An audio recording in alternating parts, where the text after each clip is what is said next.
Friedrich Nietzsche was born in 1844 in Prussia. He showed extraordinary intellectual ability from childhood, became a professor of classical philology at the University of Basel at the age of 24, an age so young that the university had to award him his doctorate without examination, because they had already offered him the position. He wrote prolifically. He lost his health across the course of his working life, suffering debilitating headaches, failing eyesight, the kind of physical attrition that would have silenced most people. He produced, across roughly 20 years of active work, a body of philosophy that changed the shape of Western thought in ways we are still mapping. He wrote about morality, about art, about truth, about power, about suffering, about the individual, about God, about the body, about time. He was attacked during his life, misunderstood after it, misappropriated by ideologies he would have despised, and has been gradually, carefully recovered over the past century as the genuine, difficult, generous thinker he actually was. Tonight we are going to spend time with the ideas he cared about most, not as a survey, not as a catalogue of concepts to be memorized, but as a slow, unhurried immersion in a philosophy that has something real to offer to anyone lying awake at 3 a.m, turning a thought over and over like a stone they cannot put down. The room is cool. The darkness behind closed eyes has its own texture, neither threatening nor entirely restful. The low hum of the building, the distant sound of a world continuing its business without urgency, these things are simply here. And somewhere in a city not unlike yours, 3 people are also awake. There is Anna, 34, who works in marketing and is replaying, for the 4th time tonight, a comment she made in a meeting at 3 p.m. It was not a bad comment. She knows this. But the way her colleague Marcus looked at her after she said it, something in that look, something that might have been dismissal or might have been nothing at all, has lodged itself between her and sleep. The ceiling is familiar. The thought is not new.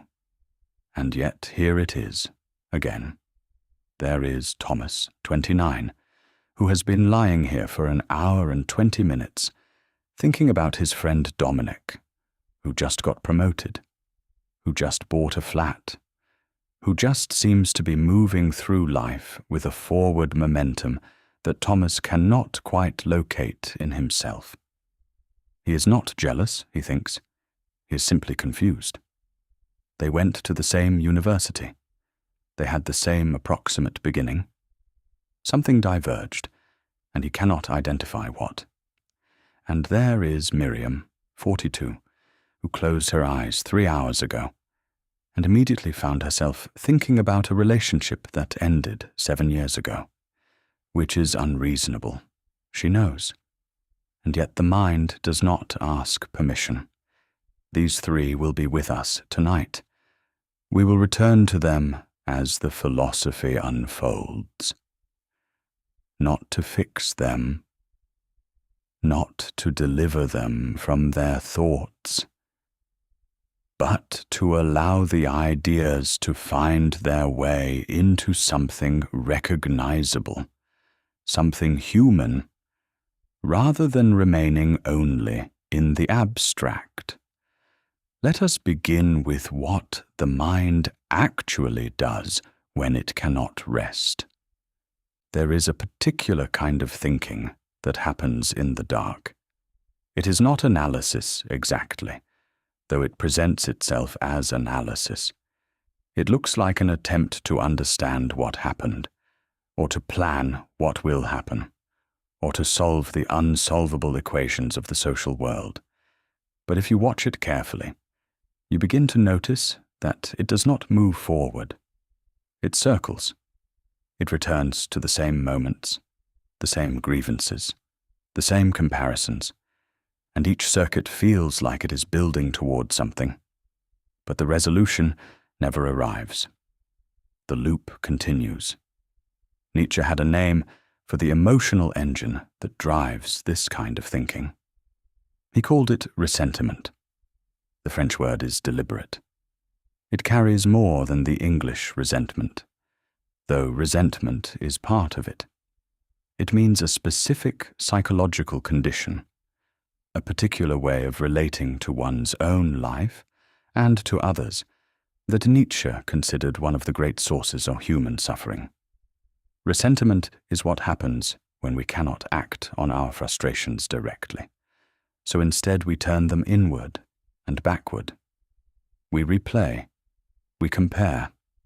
We construct elaborate narratives in which we are the injured party, in which the world has not given us what we deserved, in which others have obtained advantages through luck or unfairness or qualities we lack. And we return to these narratives with a consistency that would be remarkable if it were not so familiar. It is not villainous. It is deeply human. And it is, Nietzsche argued, a particular form of slow self-destruction. Anna is living inside a moment of it right now, though it has not yet calcified into the full condition Nietzsche described. She is simply in the loop of replay. That look Marcus gave her, the way her voice had sounded when she offered her idea, slightly too tentative, slightly too apologetic, as though she were asking permission to have a thought. The way she had felt the room's attention shift. She has now constructed, in the last 90 minutes, approximately 4 different interpretations of what the look meant, ranging from mild irritation to professional contempt, and has spent time with each of them long enough to feel the weight of it in her chest. What Nietzsche would notice, watching Anna in this loop, is not the content of her worry. He would notice the structure of it. He would notice that she is spending the energy of her evening not in any forward-facing activity, but in a backward revision of a moment that is already fixed. The meeting happened. Marcus's look is a historical fact. No amount of reinterpretation will alter it. And yet the mind keeps returning, keeps probing, keeps looking for a resolution that the past is simply unable to provide. This is the loop. And the loop is exhausting, not because the original incident was catastrophic, but because energy is being spent in a direction where it can produce nothing. On the genealogy of morality, Nietzsche described a capacity he valued highly, one he called active forgetting, not the absence of memory, but a genuine psychological power, a kind of healthy clearing. He compared its absence to a digestive disorder. Genuine forgetfulness is not mere inertia, but an active power, a positive faculty of suppression. And the man in whom this apparatus of suppression is damaged and out of order, we compare to a dyspeptic, and that not by accident. A dyspeptic, in Nietzsche's time, was a person with a digestive disorder, someone whose system could not properly process what it consumed. The food came in, but could not be adequately broken down and released. The body could not move forward cleanly, because it was always dealing with what had not been adequately processed before.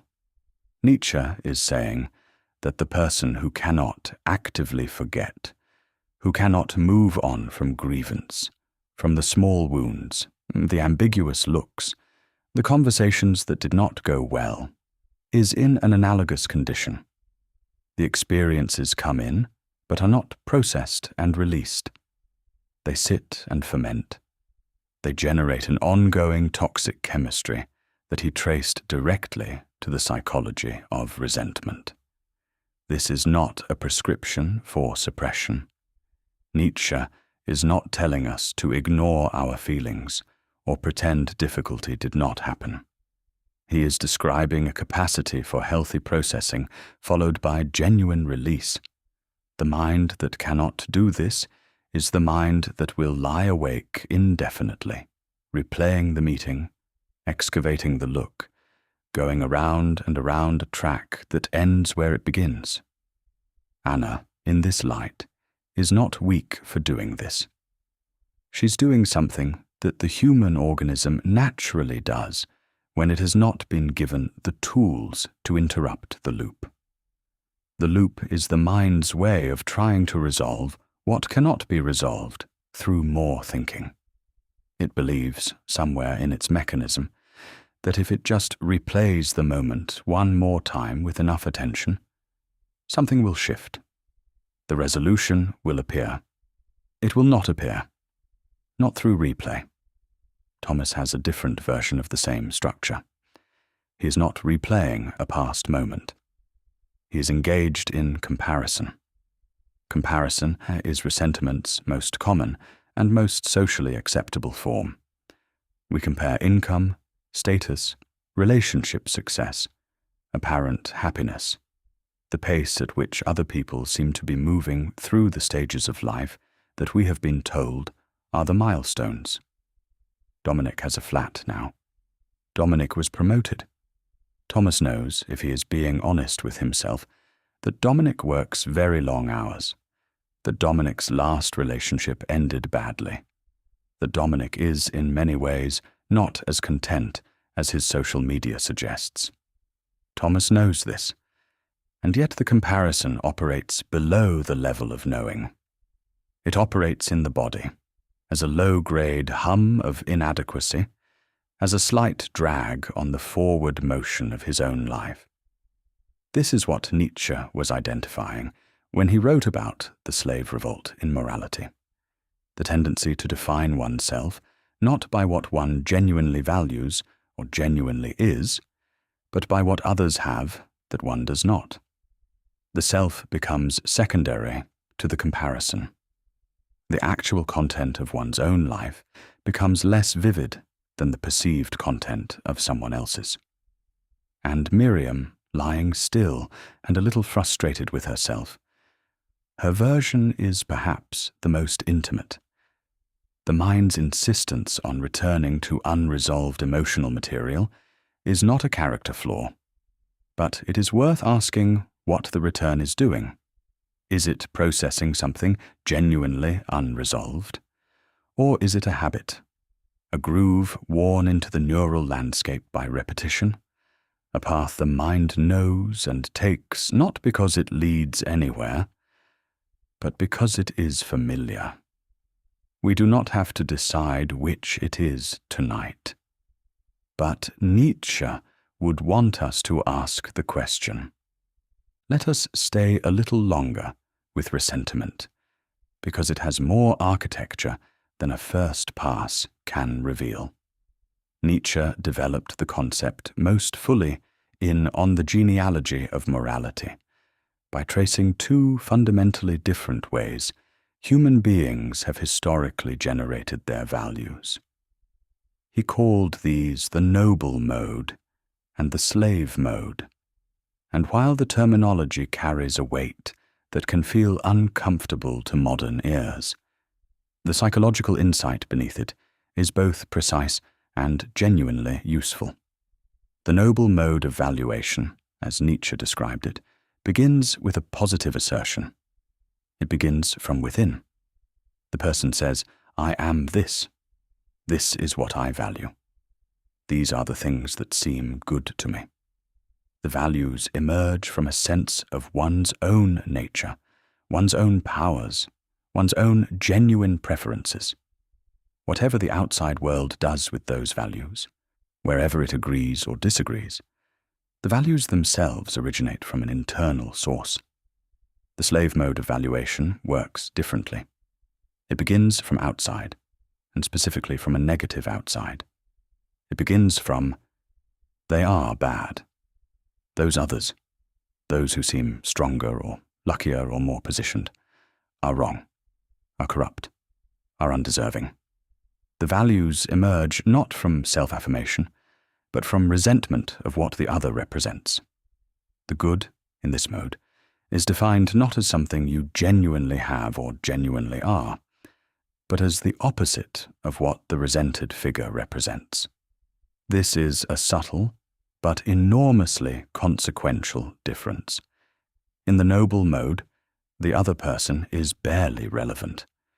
You are too absorbed in the expression of your own genuine nature to spend much energy on comparison. The orientation is internal and forward-facing. In the slave mode, the other person becomes the primary reference point. The self is defined by its relationship to the other, specifically by what the other has that the self lacks, or what the other does that the self finds reprehensible. Without the other to define against, the values would have no anchor. Thomas, lying here thinking about Dominic, is demonstrating the slave mode in its mildest and most ordinary form.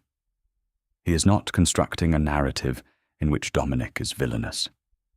He has not yet built a story in which Dominic's success is proof of something corrupt. He is simply using Dominic as the reference point from which his own position is measured. But the structure is there.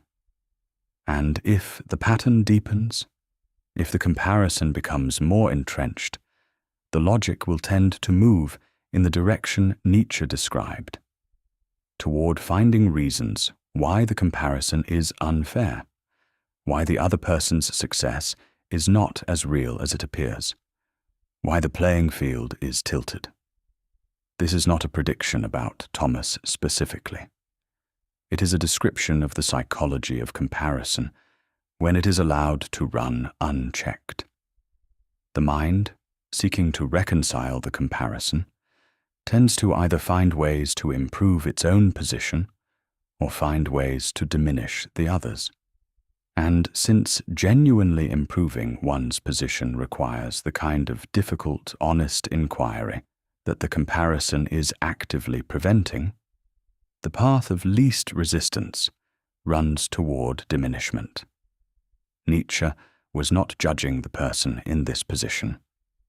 He understood the historical and structural conditions that produce it. He understood that people who have genuinely been denied opportunities, genuinely treated unfairly, genuinely disadvantaged, are not inventing their grievances. The grievances are often real. What ressentiment does with them, however, is not redemptive. The conversion of genuine grievance into an identity of victimhood, the construction of a self whose primary reference point is what it has been denied. This does not heal the wound. It preserves it. It requires the wound to remain open in order for the identity built around it to remain coherent. The Nietzschean alternative is not the denial of injustice. It is the refusal to allow the injustice to become the center of gravity of one's forward movement. This is an extraordinarily difficult thing. Nietzsche knew it was extraordinarily difficult. He did not pretend it was easy or natural. The naturalness runs in the other direction. The wound wants to be acknowledged. The ressentiment has a compelling logic. The story in which you are the victim of others' luck or privilege or unfair advantages has a certain coherence, a certain dark comfort. But the cost, Nietzsche argued, is everything. The cost is the forward motion of your own life, consumed in the management of the grievance. Before we move on, there is a related distinction Nietzsche drew that deserves its own careful attention, because it speaks directly to what the loop is doing at 3 a.m. The distinction is between guilt and responsibility. Guilt, in Nietzsche's analysis, is primarily a backward-facing emotion. It looks at the past, identifies an action or a failure to act, and generates a self-directed punishment. The punishment is not corrective. It does not change the past, which is unchangeable, and it does not necessarily generate better future behavior. It is a form of self-torment that Nietzsche traced in part to the same genealogy as ressentiment, the internalization of aggression that cannot be expressed outward, turned instead on the self. He was particularly interested in how guilt had been cultivated by certain moral systems as a means of control, as a way of keeping people in a state of perpetual insufficiency, from which only the system offering redemption could release them. He wrote about this at length in The Genealogy of Morality. And while his analysis has specific historical targets, the psychological observation beneath it is more broadly applicable. Guilt keeps you in the past. It keeps you in relationship with a version of yourself that failed, made the wrong choice, said the wrong thing, was not enough. And crucially, it does this without generating anything useful. The person who lies awake guilty about a decision made 3 years ago has not improved their capacity to make better decisions. They have simply been punishing themselves in the dark for something that cannot be changed. Responsibility is different. Responsibility is forward-facing. It acknowledges that you are the agent of your own life, that your choices have consequences, that you are not simply the passive recipient of what happens to you. Responsibility takes the acknowledgement that guilt produces, the recognition of what you did or did not do, and directs it toward what you will do differently. Guilt says, I was wrong, and I should suffer for it. Responsibility says, I made a choice that did not serve what I value, and here is what I will do instead. Guilt is the loop. Responsibility is the next step. Anna, in the loop about the meeting, is in a form of guilt, not for a specific moral failing, but for what feels like a performative failing, a failure to be the version of herself that she would prefer to have been. This guilt does not generate a better next meeting. It generates exhaustion. It consumes the energy that could be used for the actual next meeting. Responsibility, in Anna's case, would simply notice, I was more tentative today than I wanted to be. What would help me speak with more ease next time? Not as a punishment protocol, but as a genuine practical question. What does the Anna, who speaks with more ease, actually need? What conditions help her?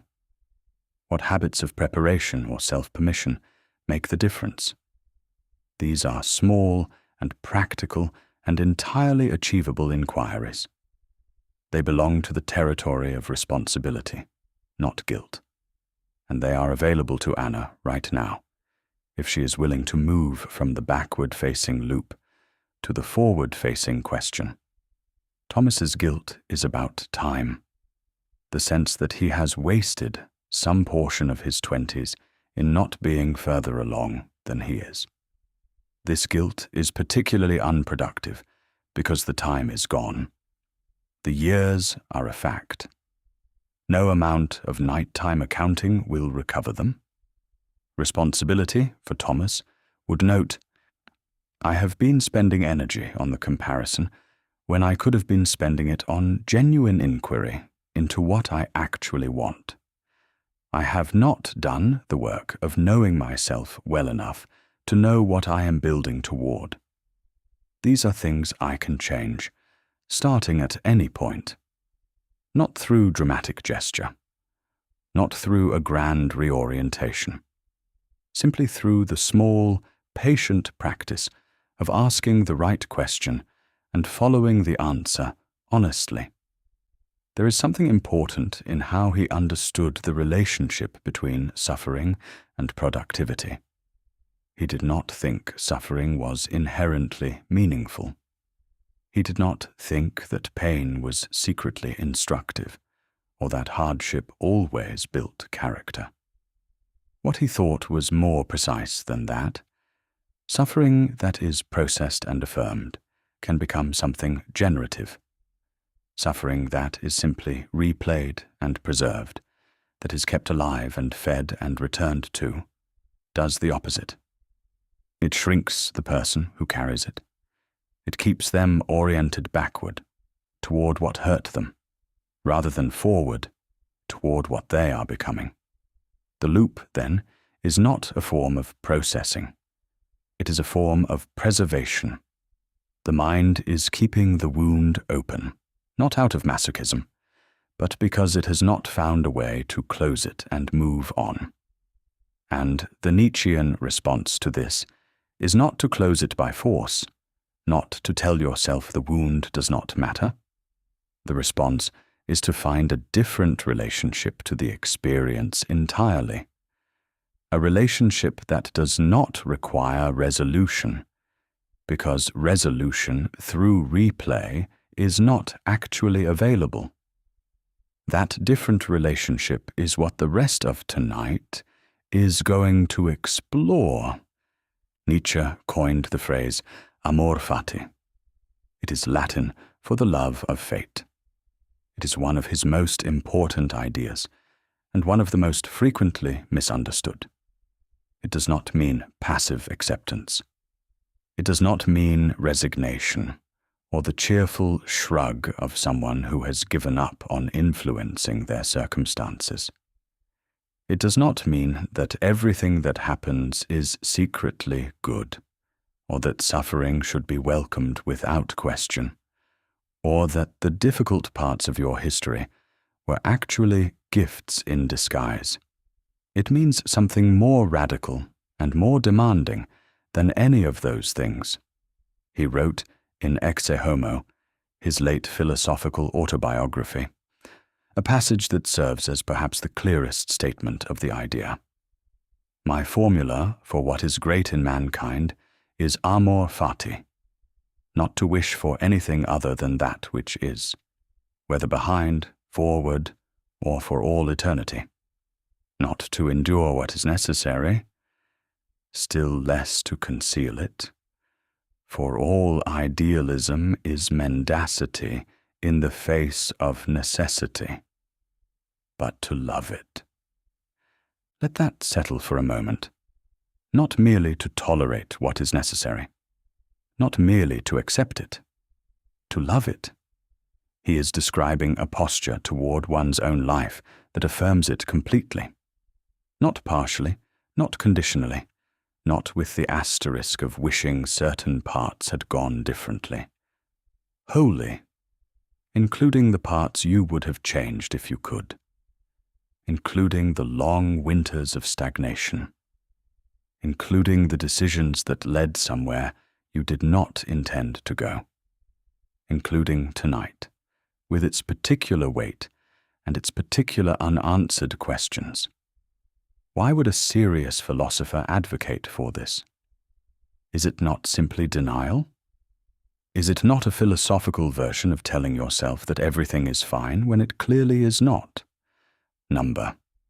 And the reason why it is not denial is important to understand clearly, because the distinction is the whole point. Nietzsche is not asking you to pretend. He's asking you to recognize something about the structure of your own existence. Every moment of your life has led, causally and inextricably, to this moment. Every decision, every accident, every loss, every embarrassment, every period of stagnation, every relationship that ended, every professional failure, every moment of self-doubt, all of it is woven into the fabric of who you currently are. You cannot extract the parts you disliked without unraveling the whole thing. This is not a comfortable idea when you first meet it. There is a part of the mind that resists it immediately, because amor fati seems to require embracing things that were genuinely painful, things that perhaps should have been different, things that involved real harm or real loss. But Nietzsche was not asking for the performance of gratitude for suffering. He was making an observation about structure. Think about Anna. She is a person who has spent considerable portions of her adult life feeling slightly too tentative in professional settings. This tentativeness has its origins somewhere specific in her history, in a father who was critical, in a school environment where intellectual assertiveness was implicitly discouraged, in early experiences of speaking up and being dismissed. These experiences were not good. They shaped her in ways she would not have chosen. But they also shaped her in ways that made her attentive to other people's emotional states in a meeting room. They made her careful with her words, which means when she does commit to something, she has thought it through more thoroughly than someone who speaks without hesitation. They gave her a sensitivity to group dynamics that colleagues who never had to fight for their credibility simply do not have. The tentativeness and the attentiveness grew from the same soil. If you could reach back and remove the painful experiences from Anna's history, you would not simply get a more confident version of the same Anna. You would get someone else entirely. Someone who might never have developed the particular quality of perceptiveness that is, underneath her professional anxiety, one of her most genuine gifts. The gift and the wound are not separable in the way the loop assumes they are. This is what Nietzsche means. The parts of your history you would most like to revise are often structurally connected to the parts of yourself you value most. Not always, but more often than the replay loop is willing to acknowledge. Amor fati is the willingness to hold the full picture, to look at the life entire and say, yes, this, including this, even this. It is not resignation. It is the deepest form of self-acceptance available to a human being, and it is different from ordinary self-acceptance in this key way. Ordinary self-acceptance is usually conditional. We accept ourselves once we have identified the parts we consider acceptable and quietly set aside the rest. Amor fati asks for something unconditional. It asks for the full embrace, the acknowledgement that the thing you would change and the thing you would keep are not as separate as you have been treating them. Now let us bring Thomas into this. Thomas is 29 and comparing himself to Dominic. The comparison is exhausting him. It is a kind of theft, actually, because every minute Thomas spends measuring his life against Dominic's is a minute not spent inhabiting his own. The comparison is a form of self-abandonment dressed up as ambition.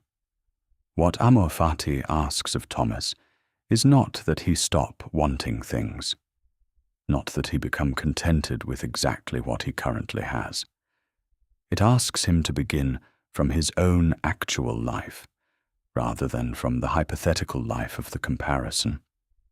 It asks him to stop measuring the distance between where he is and where Dominic is, and start asking, what do I actually want? Not what would represent me winning the comparison. What do I genuinely want? This is a much harder question. Genuine desire is more difficult to locate than comparative desire.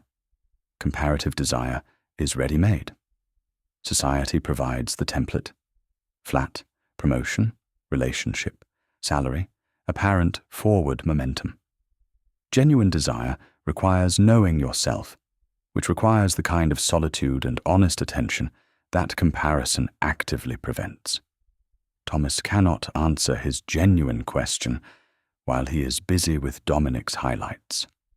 Amor fati begins, for Thomas, not with a sudden love of his current circumstances, but with the willingness to return his attention to his own life and treat it as the actual subject matter of his existence, rather than as a score in a competition he did not consciously enter. Miriam is different. Her situation is different. 7 years is a long time to still find a relationship surfacing at 3 in the morning. But Nietzsche would not tell her she should be over it. He would ask her to consider what the return means. There is a possibility that it means unfinished mourning, that something about the ending was not fully processed, that there is genuine grief still in the system. This is worth acknowledging. Amor fati does not mean moving on quickly.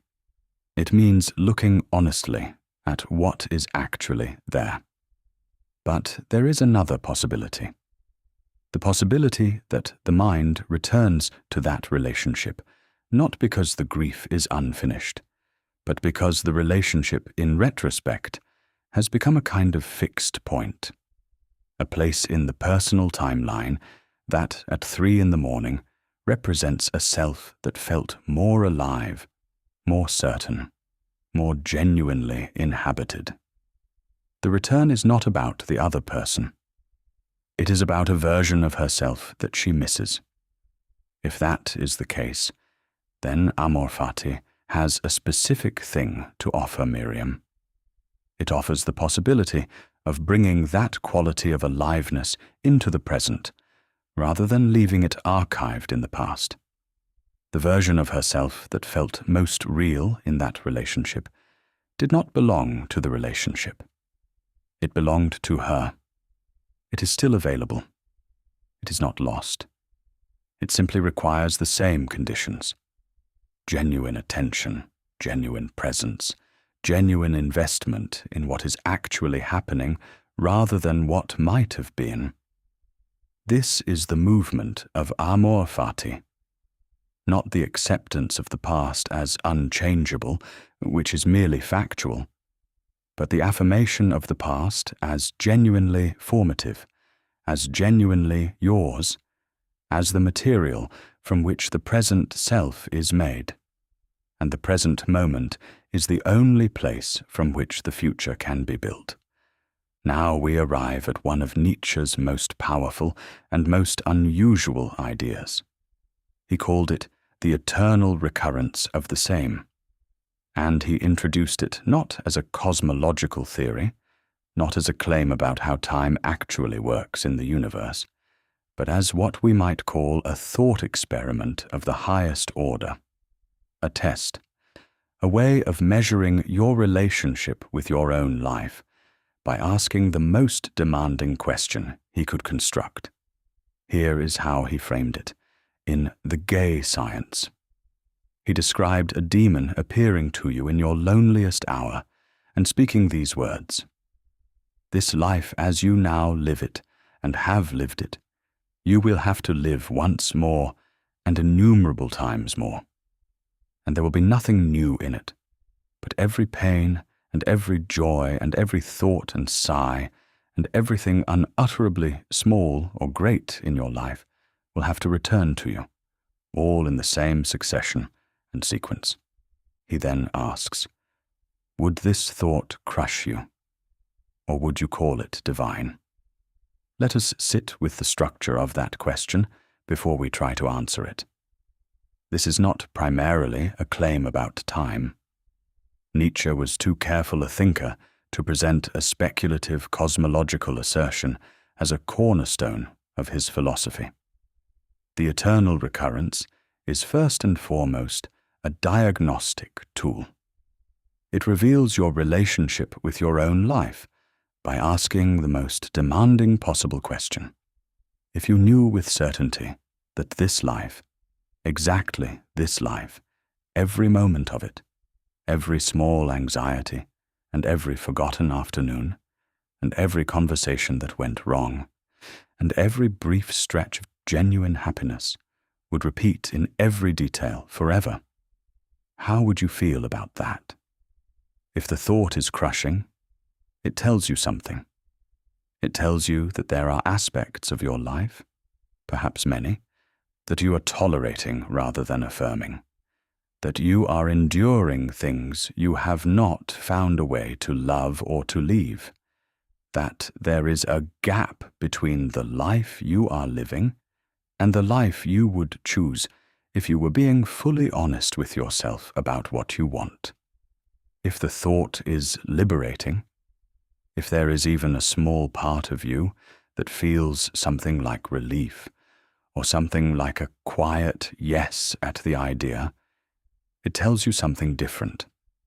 It tells you that you are, in some genuine way, in your life, present to it, affirming it. Most of us, if we are honest, would fall somewhere between crushing and divine. And that in between is instructive too. Thomas, if the demon appeared to him tonight, would feel something close to dread. Not because his life is terrible. It is not terrible. It is ordinary in the way most lives are ordinary, full of small pleasures and genuine friendships, and work that is not exactly fulfilling, but is not exactly meaningless either.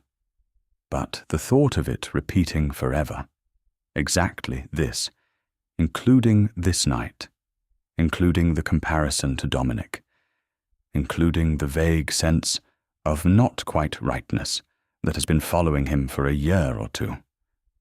That thought, if he is honest, is not welcome. Nietzsche would not judge him for this.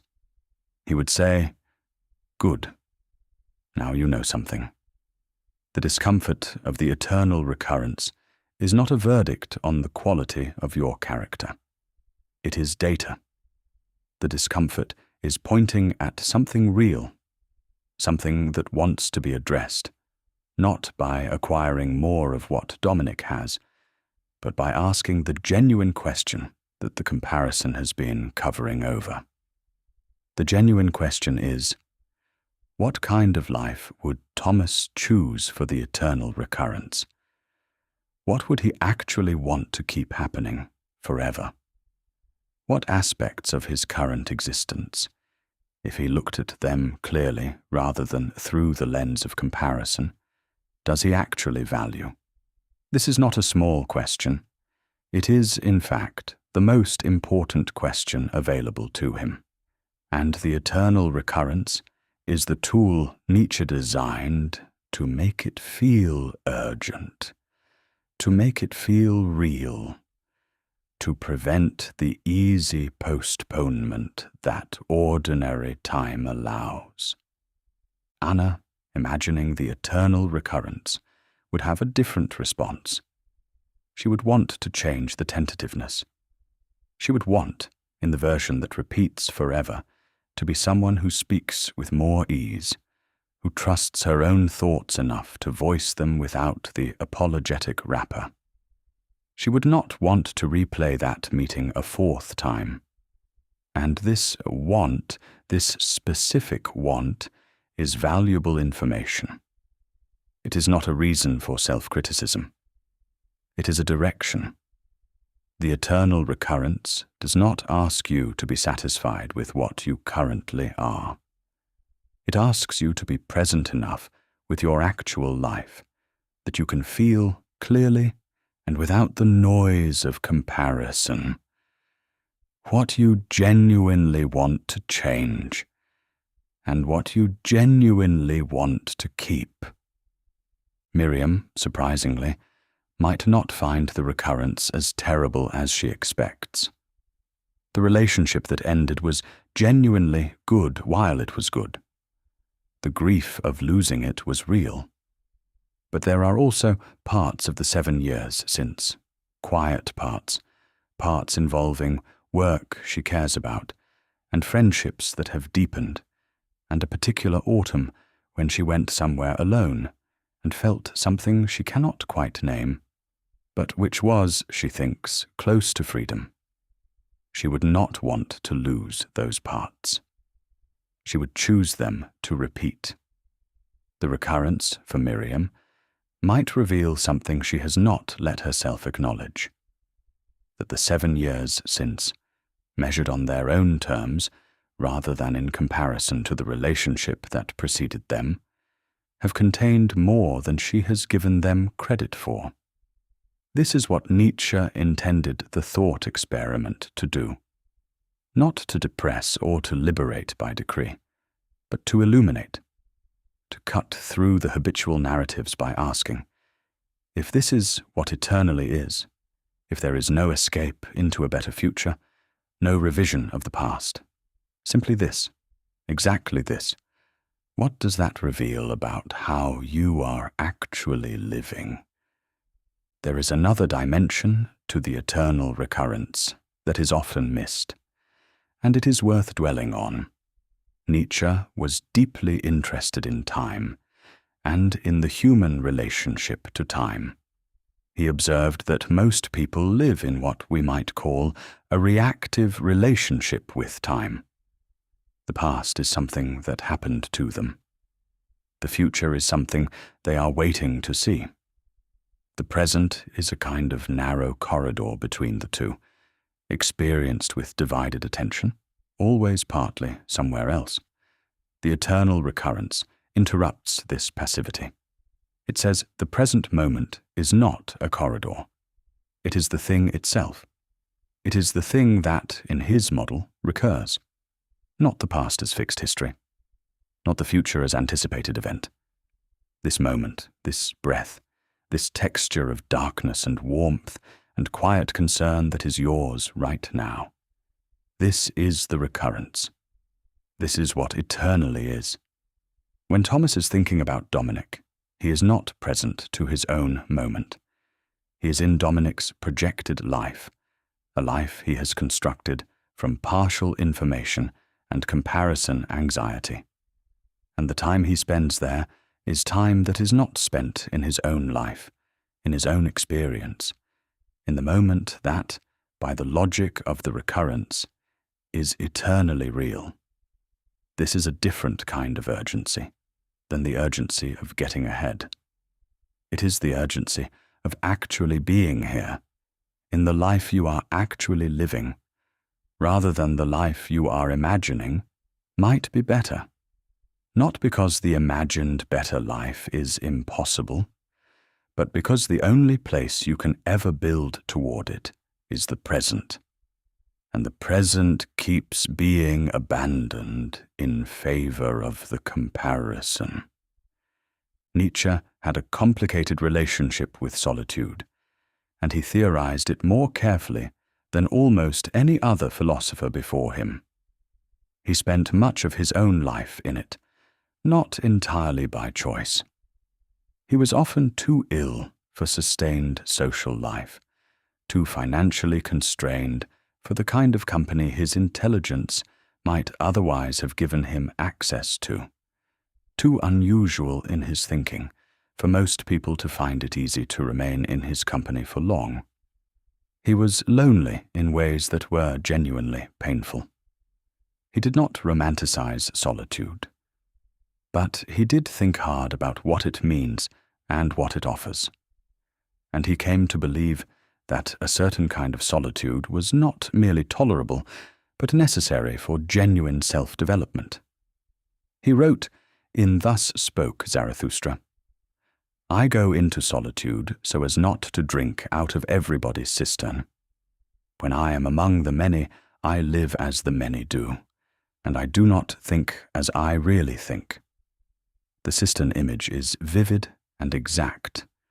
When we are embedded in social life, we absorb its assumptions, its values, its ways of seeing, almost without knowing it. The comparison culture that Thomas lives in is not something he created. It is the water of his environment, the shared framework of meaning that structures how everyone around him interprets a life. Flat, promotion, relationship, salary. These are the measures, that the cistern has established. In the water of that environment, it is almost impossible to see the bottom of it, to ask whether the framework is yours or simply the default. In solitude, the water level drops. You can begin to see the bottom. You can begin to ask whether the framework is actually yours. This is what the night offers when it is not consumed by the loop. The 3 in the morning that Anna, Thomas, and Miriam are all experiencing is, in the Nietzschean sense, a moment of genuine solitude. The social performance has been suspended. The comparison is briefly unnecessary. The noise of the day has reduced enough that something quieter can be heard. The question is whether the quieter thing gets a chance to speak, or whether it is immediately drowned out by the loop. The courage that Nietzsche valued, what he called the courage to stand alone, is not the dramatic solitude of the heroic individual against the world. It is the quieter courage of being willing to have thoughts that do not require external validation. The courage to value what you actually value, rather than what you have been told to value. The courage to let your own experience be the primary data, rather than the mirror of someone else's achievements. For Thomas, this courage would involve a small and specific act, stopping the comparison, not permanently, not through heroic willpower, but simply in this moment, and asking himself what he actually wants. Not what the template says he should want. Not what Dominic's life represents as a possibility. What he, Thomas, with his specific history and his specific sensibility, and his specific set of things that have ever made him feel genuinely alive, wants from his own existence. The answer might surprise him. Not because it will be unusual or dramatic. It might be quite ordinary by conventional measures. But it will be his. And something that is genuinely your own, even if it is modest by comparison, has a quality of aliveness that borrowed ambition simply cannot match. Nietzsche was not interested in making people extraordinary. He was interested in making them genuinely themselves. The two are often confused. Genuine selfhood, in his understanding, does not require exceptional achievement or unusual distinction. It requires the willingness to live from your own actual center, rather than from the center you have inherited from the comparison culture. The cistern will always be available. The shared water of social expectation will always be there to drink from.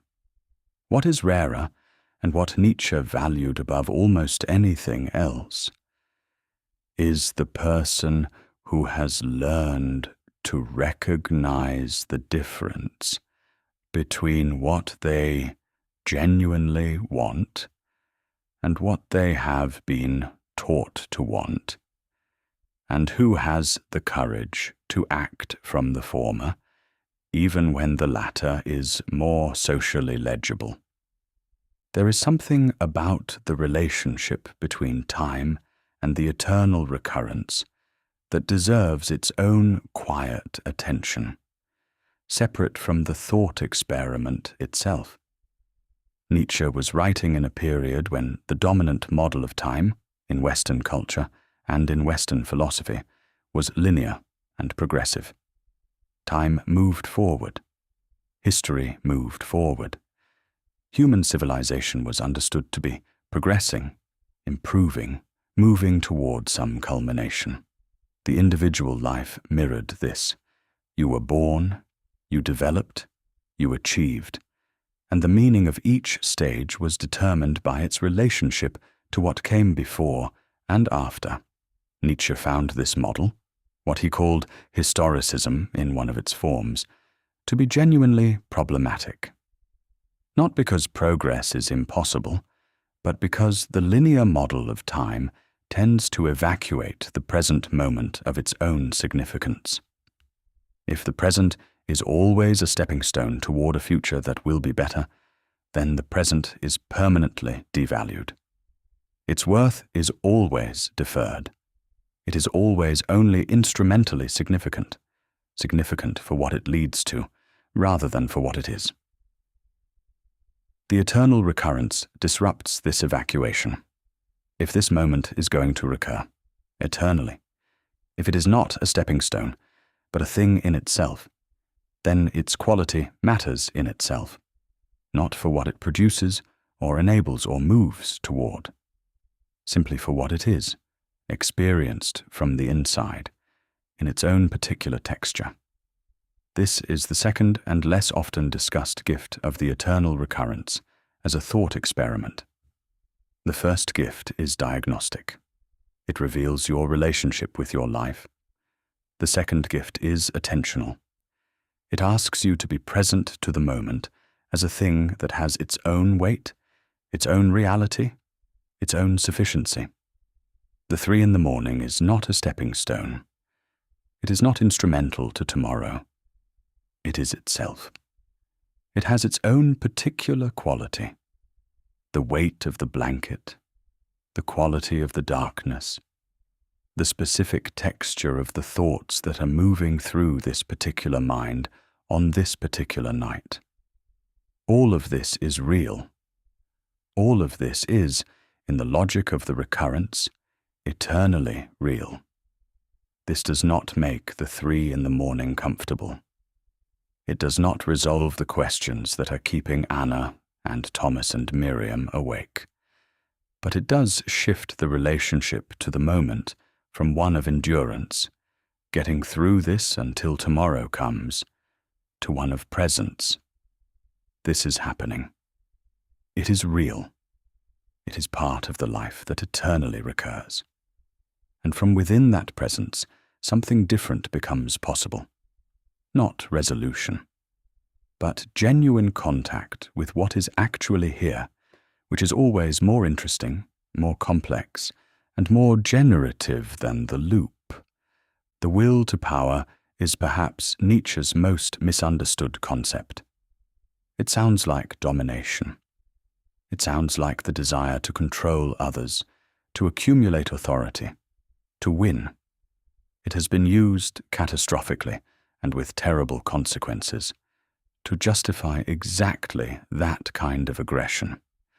This misreading is one of the most damaging in intellectual history, and it is worth addressing clearly, because once the concept is properly understood, it becomes one of the most useful ideas Nietzsche produced.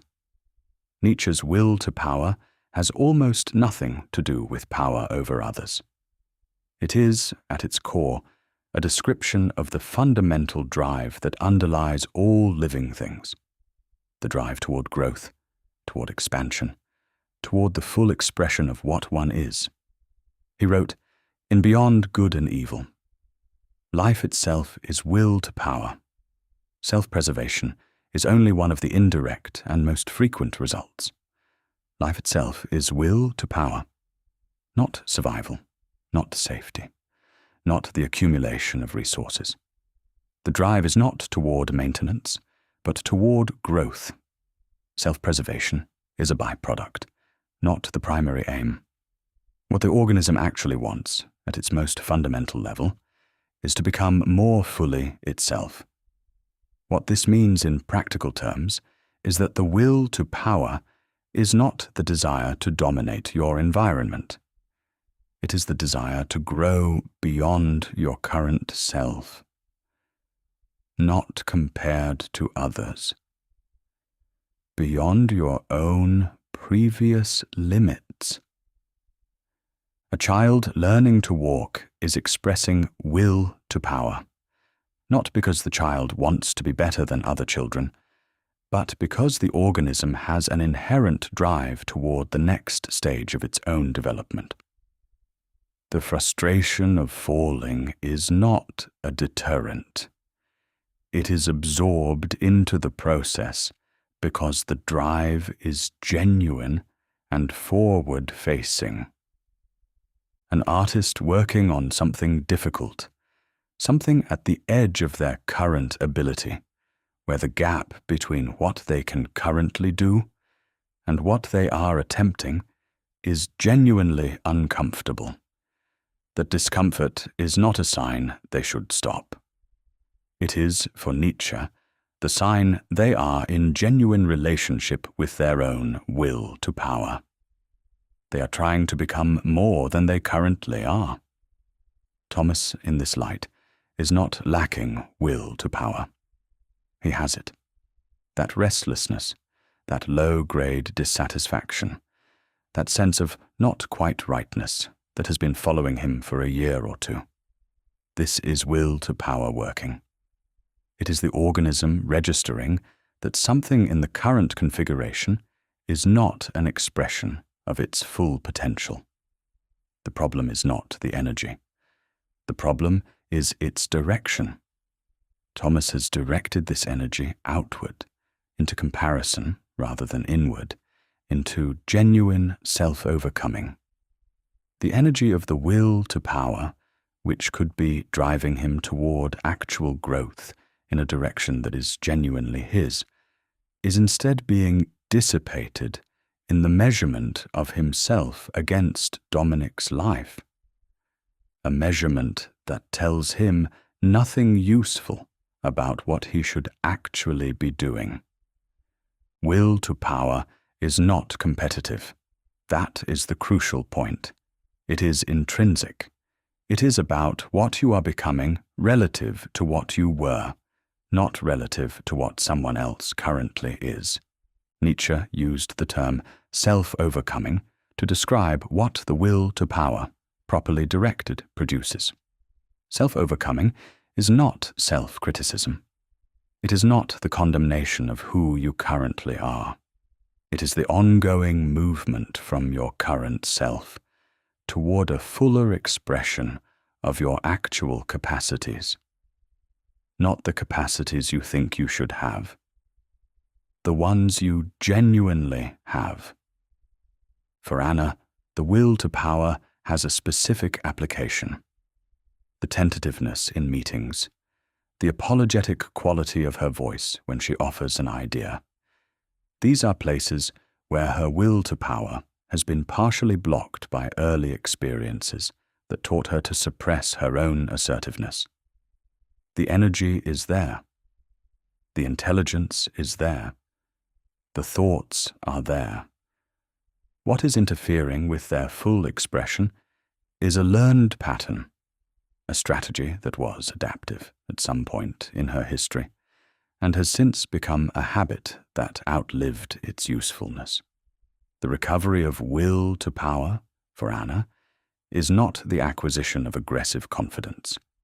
It is the gradual relaxation of the learned suppression, so that what is actually there, what she actually thinks, actually knows, actually sees in a meeting room, can express itself directly.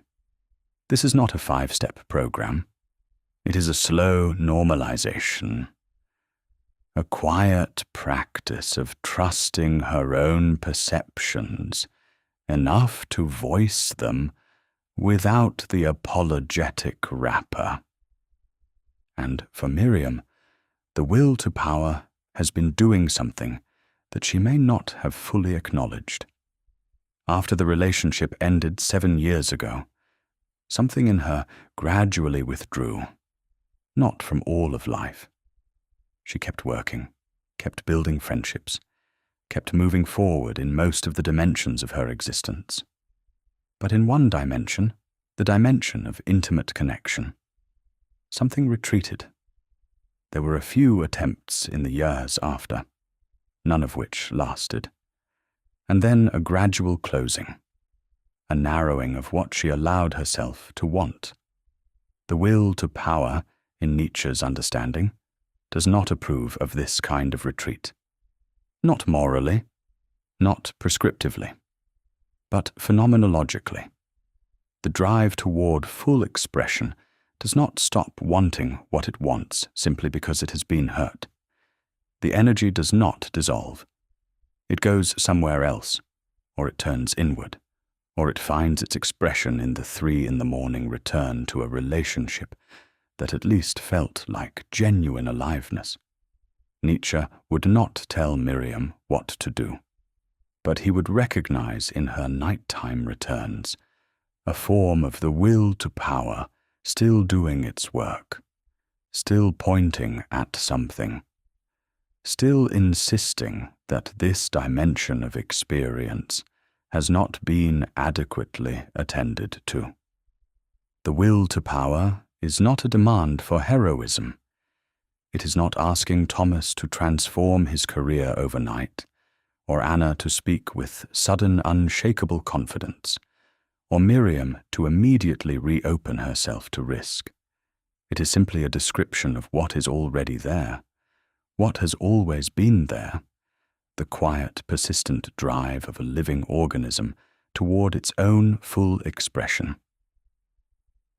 The question it raises is not whether the drive exists.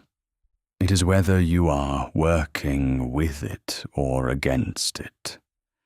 Here we reach what is perhaps the most philosophically significant terrain in all of Nietzsche's work, nihilism. He did not invent the word, but he gave it a precision and a seriousness it had not previously possessed.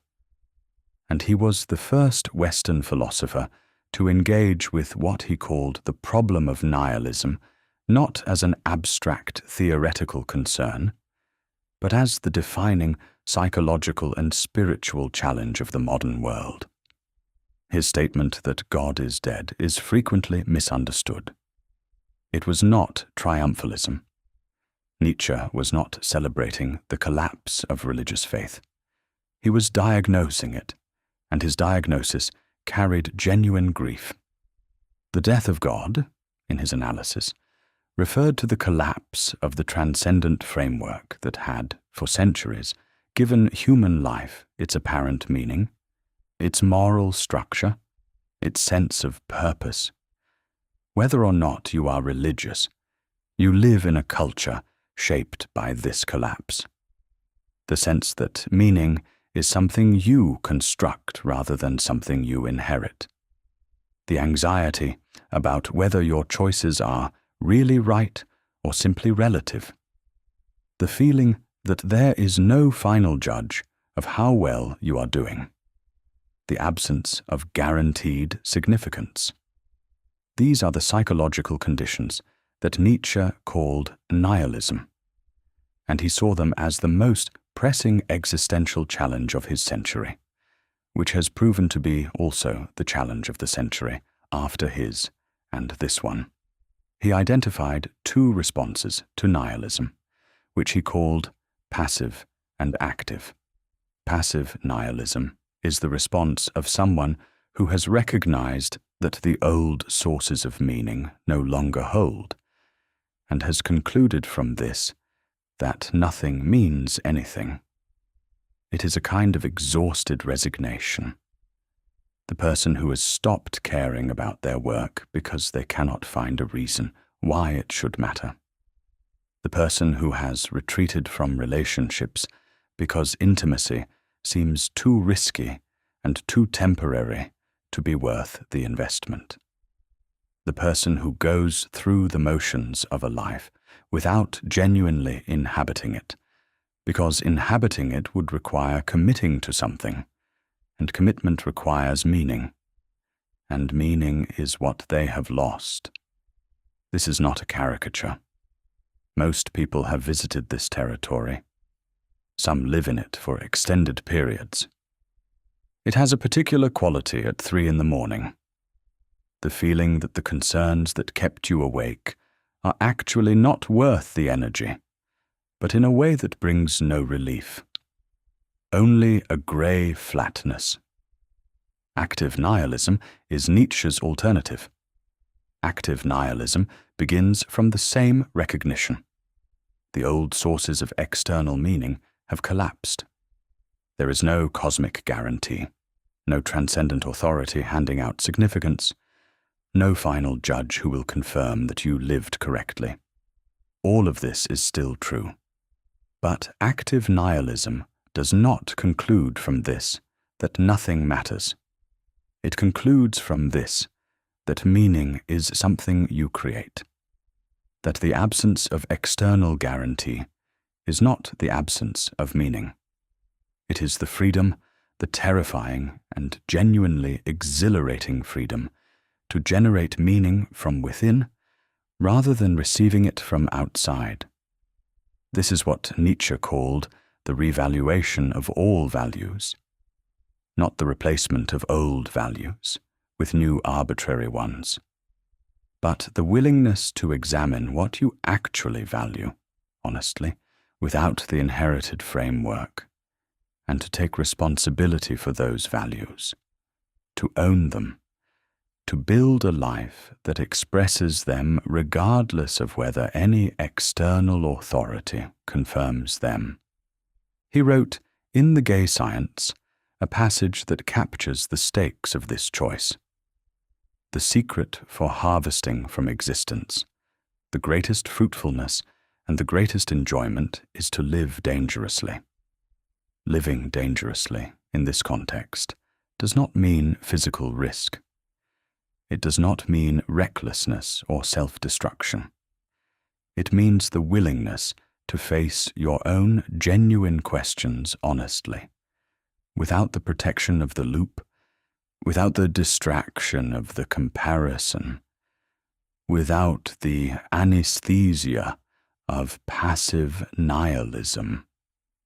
The danger is the danger of genuine self-knowledge, which sometimes reveals things that the comfortable narratives successfully conceal.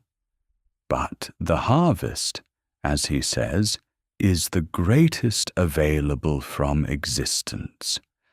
Thomas has been experiencing a low-grade passive nihilism for about 2 years, though he would not call it that. The comparison to Dominic is partly driven by it. In the absence of a clear sense of what he genuinely values, the comparison provides a ready-made structure. Dominic's life represents success by the shared cultural template. Thomas's uncertainty about whether that template applies to him has left him without an alternative, and the absence of an alternative generates the loop. Active nihilism, for Thomas, would look like this. He stops using Dominic's life as the reference point and starts asking, seriously and patiently, what he actually values. Not what the template says he should value, not what would make him look like he is winning the comparison. What he, Thomas, with his specific history and his specific sensibility and his specific set of things that have ever made him feel genuinely alive, actually wants from his own existence. The question is harder than it sounds. It requires excavating beneath the template. It requires distinguishing between desires that are genuinely his and desires that are simply the desires the culture has assigned to people of his demographic and generation. But the effort is worth it. Because a life built from genuine values, even if the values are modest, and the life is ordinary by conventional measurement, has a quality of inhabitedness that no comparison can supply. Anna encounters the nihilism question differently. Her doubt is not about the structure of her whole life, but about a smaller, more specific thing. Whether what she brings to her work is genuinely valued, or whether the environment will always slightly penalize the kind of intelligence she carries. This is not a trivial doubt. It is, in some ways, a structural observation about a real phenomenon. Nietzsche's response to this would not be to deny the structural reality. It would be to ask what Anna values about her own contribution independently of whether the organization validates it. What does she actually think? What does she see? What does she know? The active response to nihilism is not to wait for the external confirmation to arrive before proceeding. The value is internal. The external validation is welcome but not foundational. Miriam's nihilism question is about love and risk. Whether genuine connection is still worth seeking after you have experienced genuine loss. This is one of the most intimate versions of the active versus passive nihilism question, because it involves not just personal meaning-making, but genuine vulnerability. Nietzsche had an enormous respect for the courage required to remain open to genuine connection. He understood the Dionysian impulse, the drive toward merger, toward the dissolution of the isolated self in something larger, as one of the fundamental human drives. And the closure of this impulse, the decision not to risk it, is a form of passive nihilism at the level of the personal life. This is not to say Miriam should do anything in particular, or immediately, or on a timeline set by anyone other than herself. The timing and form of that are entirely hers to determine. But the active nihilism position would be to acknowledge the impulse rather than to seal it off. To say, yes, this is something that matters to me, and the risk is real, and I choose to remain open to it anyway, because the alternative is a life that has chosen its own diminishment. Nietzsche was deeply skeptical of the idea of a fixed, stable, unified self. This was unusual in his time. Most philosophy, most psychology, most ordinary human self-understanding assumed that there is a core person, an essential self, something consistent and coherent that persists through time and across contexts. The self that you bring to work, and the self that you bring to a close friendship, and the self that lies alone in the dark at 3 a.m. are, in this ordinary view, all the same self, simply expressing itself differently. Nietzsche was not sure this was true, and the more carefully you attend to your own experience, the less sure you might be as well. He wrote about what he called the plurality of drives. The idea that what we call the self is not a unified entity, but an ongoing negotiation between multiple competing drives, impulses, interpretations, and desires. Some of these drives speak in a high moral register, some speak in a more animal register, some are social, and some are solitary, some are forward-facing, and some are retrospective. The self we present in any given context is the temporary dominance of one configuration of these drives over the others. And we wear masks, not in the sense of deliberate deception, in the sense that we are genuinely different in different contexts, and the social persona we construct and maintain is not the totality of what we are. The work Anna, careful and slightly too apologetic, is a genuine version of her. But she is not the only version. The Anna who is confident in certain friendships. The Anna who has strong and detailed private opinions about things she never voices in meetings. The Anna who sometimes surprises herself with her own directness in situations where the stakes feel low enough. These are also genuine. Nietzsche wrote about this multiplicity of self not to destabilize or to confuse, but to liberate. If the self is not fixed, if it is not a final verdict that cannot be appealed, then it is also not a prison. The version of yourself that you have been performing in a given context is not all that you are, and the possibility of a different version, one more aligned with what is genuinely there, is always present. Nietzsche introduced the idea of perspectivism to address the question of truth and interpretation. Perspectivism is the philosophical position that there is no view from nowhere.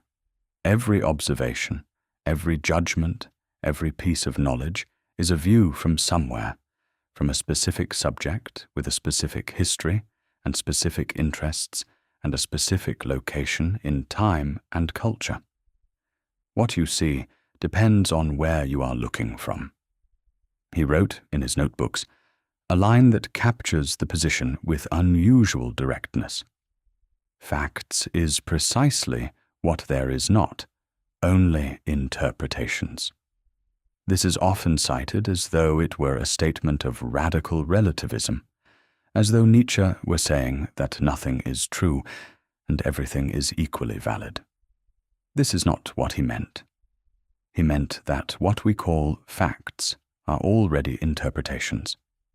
The meeting that Anna replayed tonight, what are the facts of it? There are data points. Words were spoken. A look occurred. But the meaning of those data points is not given. It is constructed. And it is constructed by a specific interpreter, a specific Anna, with a specific history, that makes certain interpretations feel more immediately plausible than others. The look Marcus gave her might have meant dismissal. It might have meant distraction. It might have meant nothing at all. It might have meant something she has not considered. The data does not decide. The interpretation decides. And the interpretation is influenced by everything Anna brings to it, including the father who was critical, including the school environment, including every previous moment in which she offered a thought and felt the room shift.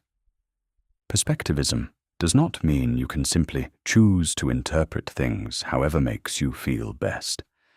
It is not a license for optimistic self-deception. What it means is that when the mind settles with great certainty on the most damaging available interpretation of an ambiguous event, this is not the voice of truth. It is one perspective. And the weight it carries comes not from objective accuracy, but from emotional history. Anna's certainty about what Marcus's look meant is not truth. It is one interpretation, made by a person with a specific history that has taught her to expect dismissal. Another person in the same room, with a different history, might have interpreted the same look as distraction, or as thoughtfulness, or as nothing at all. None of these interpretations is definitively correct, but some of them are less harmful to live inside than others. Perspectivism, applied to memory, has a further dimension that is worth sitting with. Memory, Nietzsche understood, is not a recording. It is an ongoing interpretation. The past as you experience it tonight is not the past as it was. It is the past as you are currently constructing it, from your current vantage point, using your current frameworks. Which means it is genuinely possible to have a different past, not by changing what happened, but by changing the perspective from which you interpret what happened. For Thomas, perspectivism has a specific application. He has been interpreting his own life from one fixed perspective, the comparison. From that perspective, his life looks like a deficit. But this is one perspective, not the only one. From the perspective of what he has actually built, what he actually cares about, what he is actually capable of, the picture is genuinely different, not better in the sense of a flattering revision, but more complex, more true to the actual texture of his life. For Miriam, perspectivism speaks to the 7-year narrative. She has been interpreting the relationship and its ending from a relatively fixed point. The person who lost something she may not find again. But this is a perspective, not a fact. From another vantage point, the relationship was a genuine chapter, completely inhabited while it lasted, that ended for reasons that were, at least in part, about timing and circumstance, rather than about some permanent deficiency in her capacity to love or be loved. And the 7 years since, from the perspective of what they have actually contained rather than what they have lacked, these might look quite different. This is not a call for false revision. It is a call for honest complexity. The single story, the one in which you are primarily the person who lost something, or the person who is falling behind, or the person whose idea was dismissed. This is always incomplete. Reality is richer than any single narrative. And the narratives that dominate the 3 in the morning replay are rarely the richest or the most accurate. They are usually the ones with the most emotional charge, which is a very different criterion. Before we leave the territory of identity and self-knowledge, there is one more idea from Nietzsche that belongs here. He had an extraordinarily high regard for the intelligence of the body, which put him at odds with the dominant tradition of Western philosophy, a tradition that had, for centuries, treated the body as inferior to the mind, as something to be transcended, or at least managed by reason. Nietzsche rejected this completely. He argued in Thus Spoke Zarathustra that the body knows things the conscious mind does not, that the drives, the physical sensations, the gut responses, the felt sense of aliveness or deadness in a given situation, these are forms of knowledge. He wrote, "There is more wisdom in your body than in your deepest philosophy." This is not anti-intellectualism. Nietzsche was one of the most rigorously intellectual writers of his century. What he is pointing at is the kind of knowledge that precedes and sometimes exceeds the analytical mind. The knowledge that you feel before you think. The knowledge that knows something is wrong before you can articulate what. The knowledge that is in the tightening of the chest, the lightening of the step, the particular quality of energy in a room or a relationship or a piece of work. Anna's body knew in the meeting, before her mind had finished processing, that something in the dynamic was not right. The feeling in her stomach when she offered the idea, the slight contraction, the apologetic vocal quality, these were her body's accumulated knowledge about what typically happens in that environment. This is data, not weakness. Thomas's restlessness is bodily before it is cognitive. Before he had words for the not quite right feeling, his body had it. The restlessness is not a thought, it is a physical state, a quality of tension and unease that has been there in the body long before it became the comparison to Dominic. Nietzsche would say, listen to it, not to the comparison, which is the mind's elaboration of the bodily knowing. Listen to the original data, the felt sense of what is and is not working. The body is often ahead of the analytical mind in its recognition of where genuine engagement lives and where it does not. And from within that presence, something different becomes possible. Not resolution, but genuine contact with what is actually here, which is always more interesting, more complex, and more generative than the loop. Before we reach the final integration, there is one more idea from Nietzsche's thought about time that belongs in this sequence, and it speaks directly to a particular kind of suffering that is common and rarely named. In one of his early essays, on the uses and disadvantages of history for life, Nietzsche made an argument that is easy to misread as anti-intellectual, but is in fact something more subtle and more interesting.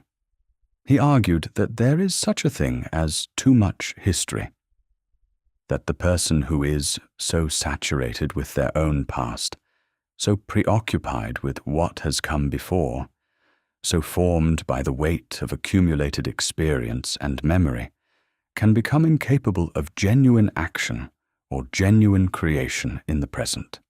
He called this historical sickness, the condition of someone so burdened by the weight of what has been that they cannot find the clear space in which something new can emerge. He contrasted this with two capacities he called the unhistorical and the superhistorical.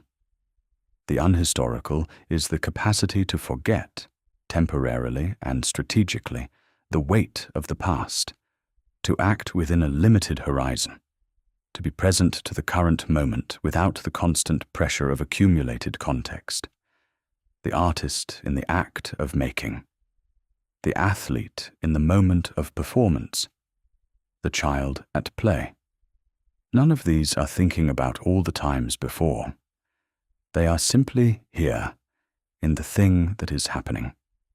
The superhistorical is the capacity to hold the past in a different relationship, not as burden, but as richness, as the accumulated depth of experience that makes the present more rather than less inhabited. The person who has genuinely integrated their history, who carries it as wisdom rather than as weight. What Nietzsche was warning against was the middle condition, the person who is neither fully present to the moment nor genuinely integrated with their past, but simply weighted by it, dragged backward, unable to act cleanly in the present because the past keeps asserting its claims. The nighttime overthinking we have been sitting with all evening is, in this framework, a form of historical sickness. Not because the past being replayed or mourned is unreal, it is real, but because the relationship to it has become immobilizing rather than enriching. Miriam's 7-year return is one form of this. The relationship is not available for elaboration. It has concluded. The energy spent in its direction is energy not spent in what is actually here, actually available, actually alive. The unhistorical capacity, for Miriam, would be the ability to close the file on the past temporarily and strategically, long enough to be fully present in the current moment. Not because the past does not matter, but because the present is where everything actually happens. The past can inform the present without dominating it. Memory can be a resource rather than a recurring interruption. The superhistorical relationship with the past relationship would be to hold it as richness, as evidence of genuine aliveness, of genuine connection, of what she is capable of feeling, not as an accusation that the present is insufficient by comparison, as evidence of her own capacity for exactly the quality of experience she is still, at some level, seeking. This is a subtle distinction, but a real one.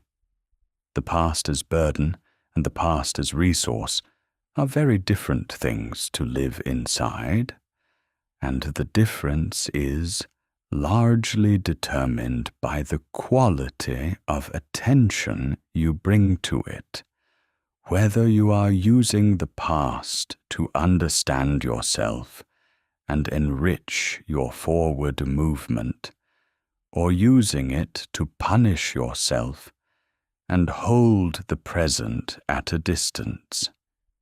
Nietzsche would not tell any of them to forget. He understood perfectly well that the past cannot simply be discarded, and that the attempt to force forgetting is its own form of self-deception. What he offered instead was a different relationship. The past as the ground you have covered, the material you have been made from, the thing that gives the present its particular depth and color, rather than the thing that is constantly pulling the present backward into its orbit.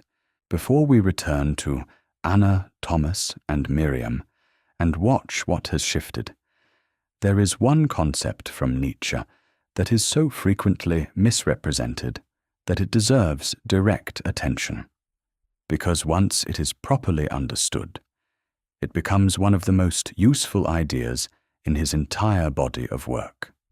The Übermensch. The German word is often translated as Superman, which carries associations that are not merely misleading, but actively contrary to what Nietzsche intended. The concept has also been misappropriated by ideologies of racial superiority, which are so completely contrary to Nietzsche's actual views that the misreading requires not just correction, but something like exasperation at the intellectual carelessness it represents. Nietzsche despised German nationalism. He explicitly and repeatedly distanced himself from anti-Semitism and from the kind of ethnic chauvinism that was becoming fashionable in his time. He was contemptuous of the herd instinct, the tendency of masses to seek comfort in shared prejudice and conformity. The figure he was imagining when he wrote about the Übermensch was precisely the opposite of the ideological conformist. It was the person capable of creating genuinely new values, rather than simply inheriting and performing inherited ones. He wrote in Thus Spoke Zarathustra, "Man is something that shall be overcome. What have you done to overcome him?" The overcoming here is not of other people. It is of the merely inherited, merely conventional, merely reactive self. The self that defines its goodness by the standards handed to it without examination. The self that measures its success by the comparison culture. The self that cannot hold a genuine thought without checking whether it has permission. The self that performs adequacy for an audience. It is not even sure is watching. The movement toward the Übermensch, in Nietzsche's understanding, is the movement toward genuine self-authorship.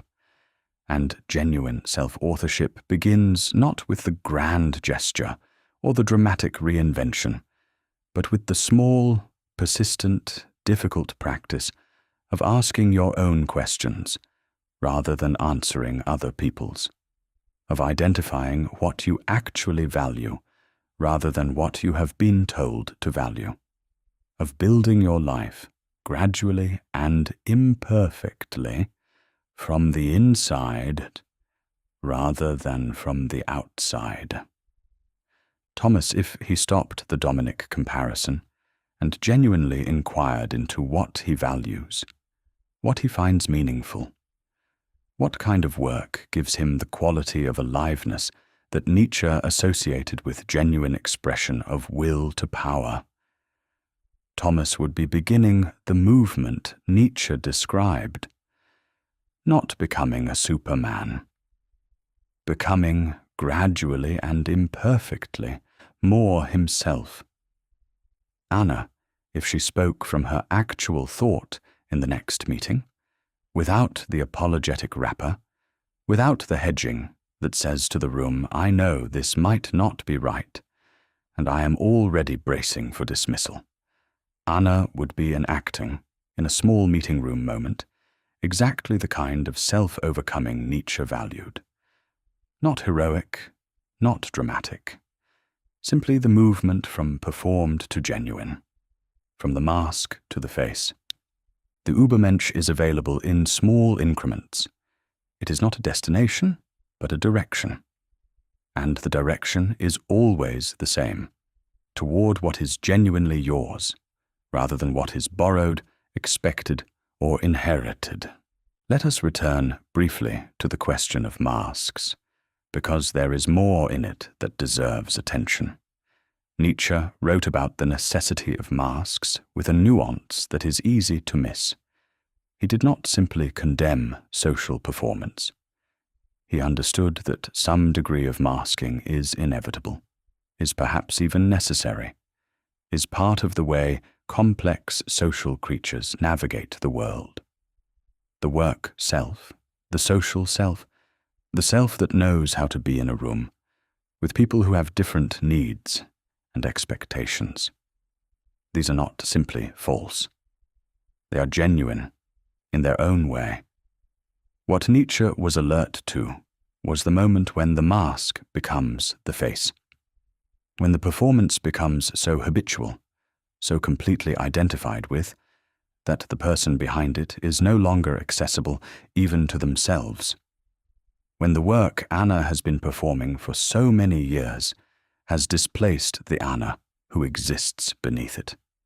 He wrote in Beyond Good and Evil a passage about the depth that can be found behind a surface, and a warning about those who lack it.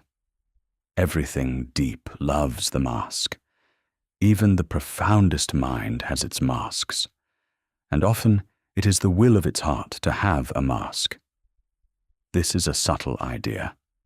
It says that depth and surface are not simply opposed, that the person of genuine depth sometimes chooses their public face deliberately, knowing that the full exposure of their inner life would be misunderstood or misused. The mask is not always a deception. Sometimes it is a protection. Sometimes it is the right tool for the context, worn with full awareness that it is a mask. What it cannot be, without cost, is a replacement. The person who has lost access to what lies behind the mask, who no longer knows where the performance ends and the genuine self begins, is in a form of the historical sickness Nietzsche described. They have consumed themselves in the presentation, and there is nothing left to return to when the presentation stops being required.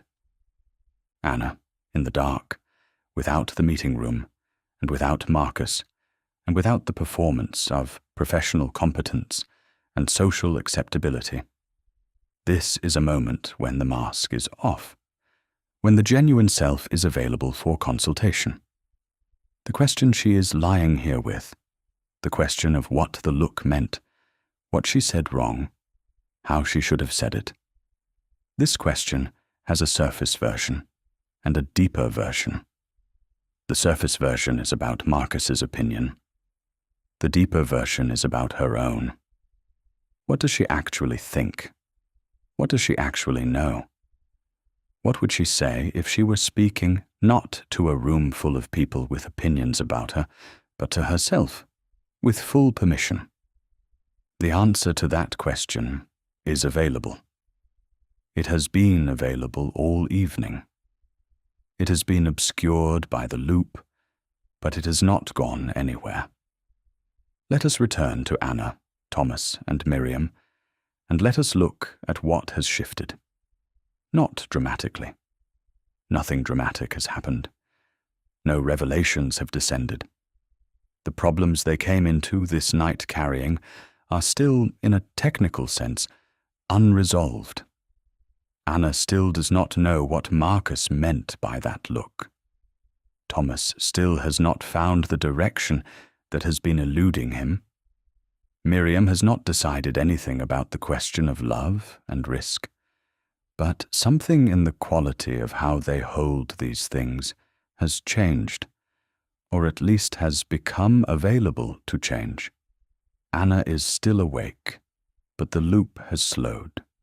She replayed the meeting one more time and noticed, perhaps for the first time tonight, that she was replaying it. She stepped back from it slightly. The look still exists as a fact, but its meaning, she is beginning to allow, is not settled. Perspectivism has introduced a small amount of air into a room that was fully sealed, and in that air there is a question she had not previously been asking. Not what did Marcus mean, but what does she actually think, and what would it look like to say it without apology? That question is more useful than the loop. It is pointed forward, rather than backward. It cannot be answered tonight, but it can be carried into tomorrow as something other than a wound. Thomas has arrived at something that is harder to name, but is perhaps more important. The comparison to Dominic has not disappeared, but it has lost some of its weight. Because somewhere in the territory of eternal recurrence and amor fati, a different question arrived. What does he actually want this life to contain? Not compared to Dominic's, simply his. The question is uncomfortable in a different way than the comparison was uncomfortable. The comparison had a familiar shape. This question is open, but open is different from empty. Open is the beginning of genuine inquiry, which is the beginning of genuine change. Nietzsche would recognize this as the beginning of the movement toward what he meant by becoming what you are. He used this phrase, borrowed and transformed from the ancient world, throughout his work. Become what you are. At first glance, it sounds circular. You are already what you are. How can you become it?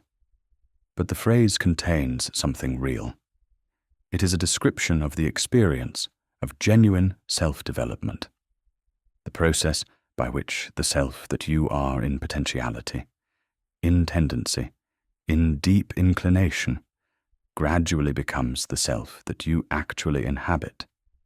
The convergence of who you are from the outside with who you are from the inside.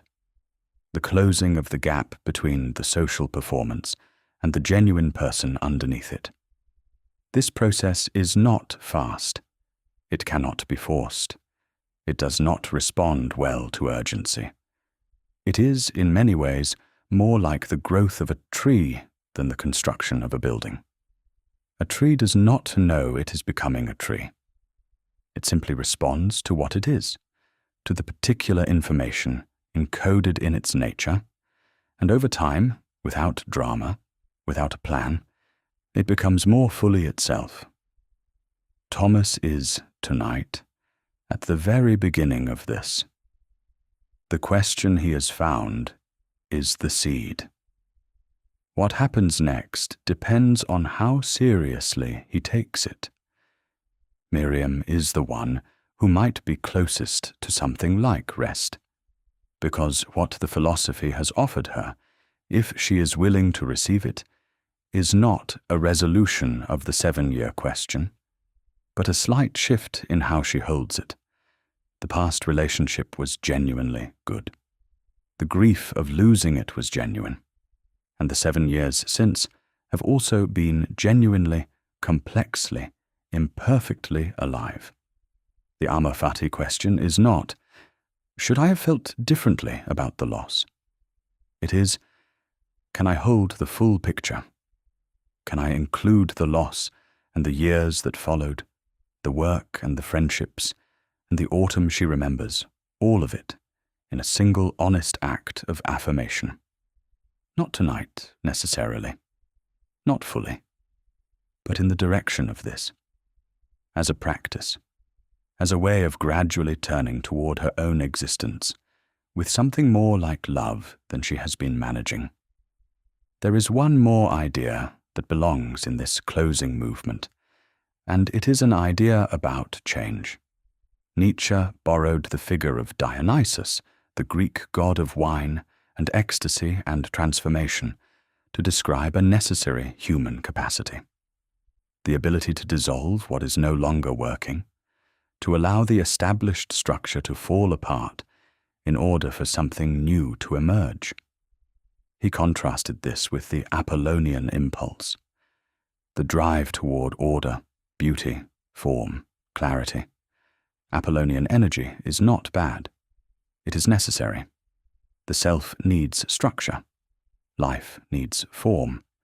But when the Apollonian hardens into rigidity, when the structures become the thing itself rather than the container for the thing, Dionysus arrives. Dionysus arrives as the restlessness, as the sudden awareness that the shape you have been living in no longer fits, as the 3 in the morning sense that something needs to change, even if you cannot identify precisely what. Thomas has been in a Dionysian period for 2 years and calling it a problem. He has been treating the restlessness as malfunction, as evidence that something is wrong with him, when it might instead be evidence that the current configuration of his life has reached its edge and is in the process of transformation. He wrote in Thus Spoke Zarathustra a line that catches this exactly. One must have chaos within oneself to give birth to a dancing star. The chaos is not the destination. The dancing star is the destination. But the chaos is the necessary condition of the dancing star. The creative destruction precedes the new creation. The dissolution is not the failure state. It is the necessary passage. Thomas, lying awake with his restlessness, is not failing. He is in the chaos, and the chaos is the beginning of something. This takes patience. The patience to stay in the not yet formed long enough for something genuinely new to take shape, rather than grabbing the first available framework, which is usually a borrowed one. The comparison to Dominic is partly an attempt to rebuild quickly, to impose a new form on the uncertainty, before the uncertainty has had time to tell him what it knows. What it knows, given time, given honest attention, given the willingness to sit in the question without forcing the answer, is the direction of the dancing star. There is a final idea from Nietzsche's early work that has resonance here, and it is perhaps the most quietly radical thing he argued. In The Birth of Tragedy, his first major work, he made a claim that sounds startling on first encounter, that existence can only be justified as an aesthetic phenomenon. What he meant by this is not that life should be about art, or that only beautiful things deserve to exist. He meant something more fundamental. He meant that the experience of genuine meaning, the experience of feeling that your existence is worth having, does not come primarily from moral virtue, or from achievement, or from the accumulation of good outcomes. It comes from the quality of engagement, from the fullness with which you are present to your own life, from whether the texture of your actual experience has the quality that the ancient Greeks found in great tragedy. Not comfort, not resolution, but genuine aliveness. The aesthetic view of life is the view that what matters is not primarily whether things went well, but whether they were genuinely lived, not whether the outcomes matched the expectations, but whether the person was truly in it. Anna has had moments of this. She does not always give them the weight they deserve. There are afternoons when she is working on something she finds genuinely interesting, and the time collapses and she forgets to check her phone. And something is happening that is, in Nietzsche's aesthetic sense, real. The restlessness and the tentativeness and the worry about Marcus's look all fall away. She is simply in it. These moments are not minor. Nietzsche would say they are the thing, not the look, not the meeting, not Marcus's opinion. The moments when the quality of experience itself is sufficient justification for the fact of being here. Thomas has these moments too. There is some area of his life that he has not fully identified because the comparison has been consuming the attention he would need to identify it, where this quality is available. The eternal recurrence is asking him to find it. The will to power is already reaching toward it. The chaos of the Dionysian is clearing ground for it. And Miriam has them. The autumn she mentioned. The particular quality of a friendship that has deepened. The work that occasionally catches her in exactly this way. These are the data points of a life that has more genuine aliveness in it than the 7-year comparison allows her to see. Let us name one last thing before we return to the room. There is something that the overthinking mind believes, quietly and persistently, that is worth examining directly.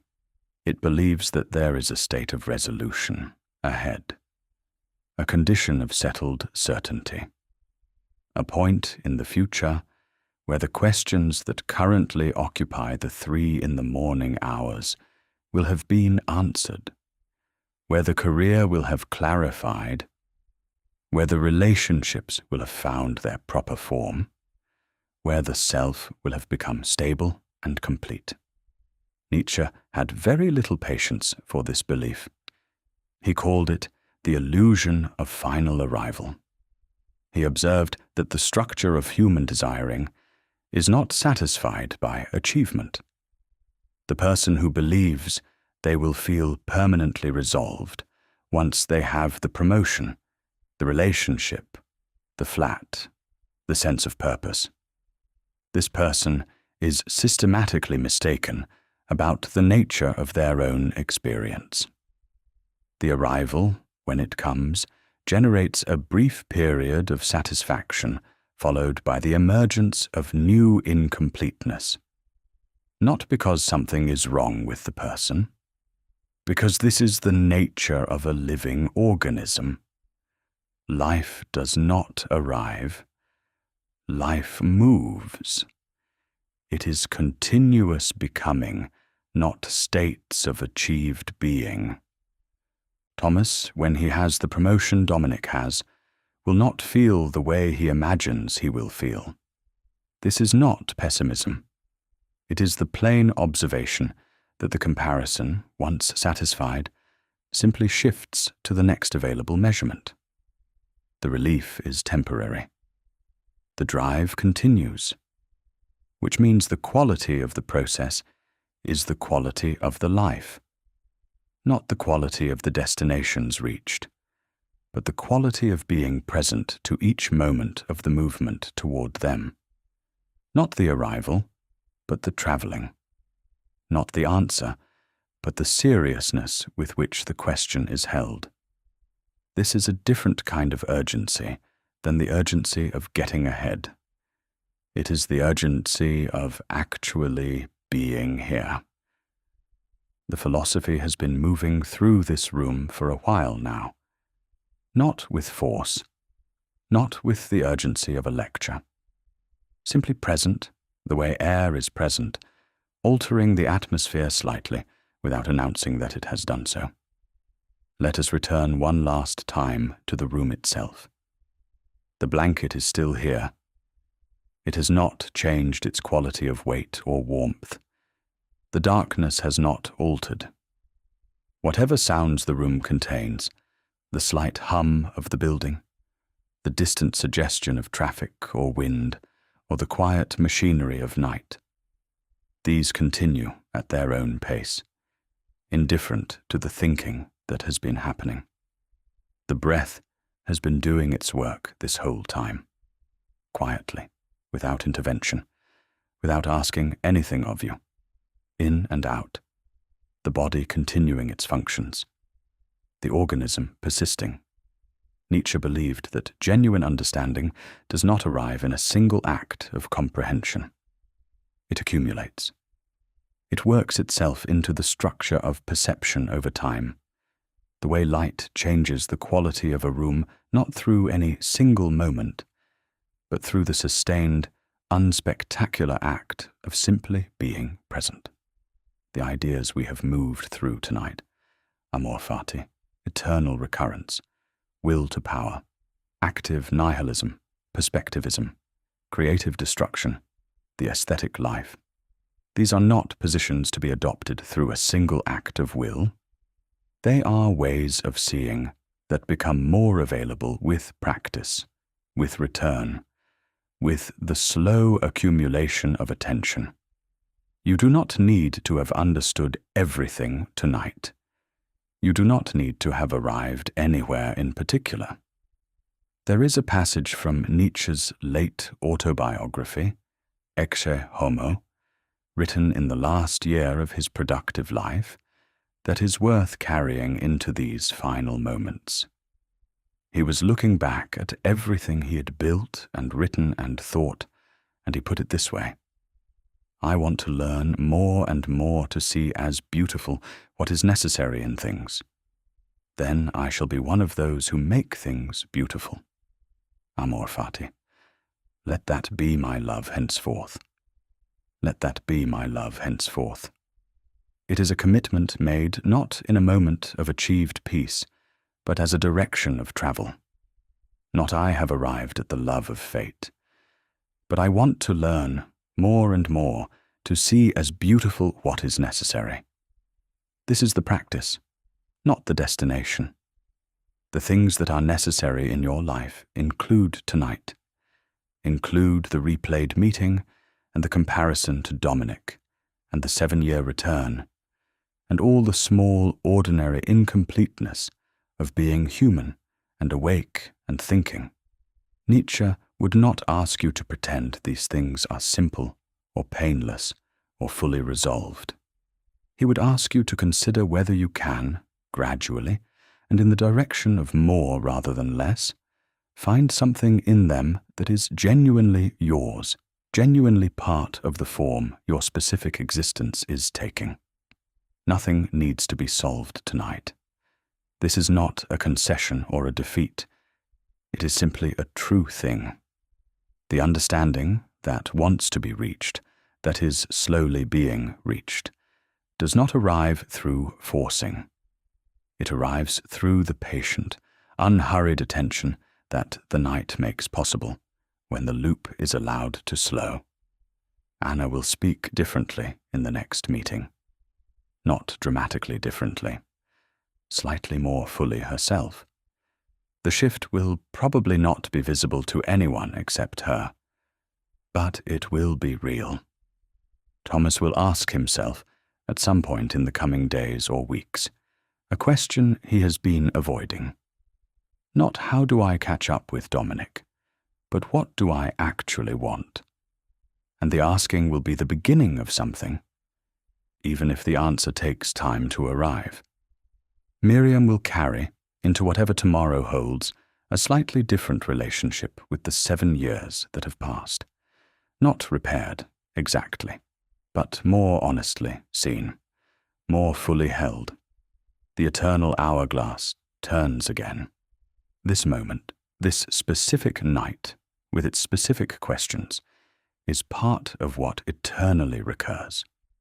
Not as a burden, as the invitation, as the thing that is genuinely, irrevocably, unrepeatably yours. Nietzsche closed Thus Spoke Zarathustra, with Zarathustra on the morning of a new day, standing at the threshold of further work and further movement, not at rest, but for a moment willing to be where he is. The language is spare and sure. Was that life? Well then, once more, was that life? This night, with its particular weight and its particular questions, with Anna's loop and Thomas's comparison and Miriam's 7-year return, with all the ordinary and unremarkable and unglamorous texture of a human night in the middle of an ordinary life. Was that life?